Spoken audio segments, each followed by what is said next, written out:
జగన్ పై TDP పచ్చ media కుట్రలు కొనసాగిస్తూనే ఉంది. నాడు 2019కి ముందు అధికారంలోకి రాకుండా కుట్రలు చేసిన ఇదే పచ్చ మీడియా దళం ఇప్పుడు అధికారంలోకి వచ్చాక దింపేందుకు దారుణాలకు పాల్పడుతోంది.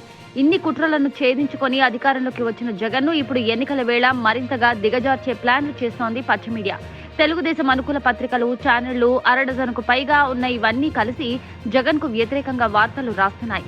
డైలీ ప్రజల మెదళ్లలో విషం చిమ్ముతున్నాయి. మంచి జరిగినా చెడు అని చూపిస్తూ జగన్ను వ్యతిరేకించడం అంటూ టీడీపీ మీడియా సైకలాజికల్ గేమ్ నడుపుతున్నాయి.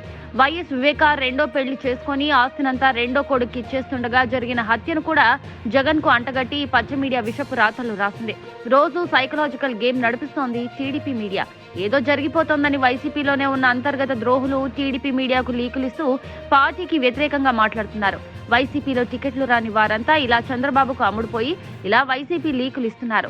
ఉద్యోగ సంఘాల్లోని నేతలు, కమ్యూనిస్టుల నాయకత్వంలోని అంగన్వాడీలు, ఇతర సంఘాల నేతలు సమ్మెలు చేయించడం వెనుక కూడా చంద్రబాబు, టీడీపీ వీరందరినీ రెచ్చగొట్టి వారిని డబ్బులిచ్చి మరీ ఏపీలో ఆందోళనలు, ధర్నాలకు పిలుపునిస్తూ ప్రభుత్వాన్ని అస్థిరపరిచే కుట్రకు తెరతీశాయి. ఇలా ఎన్నికల వేళ ఒక జగన్ పై వేల కుట్రలు సాగుతున్నాయి.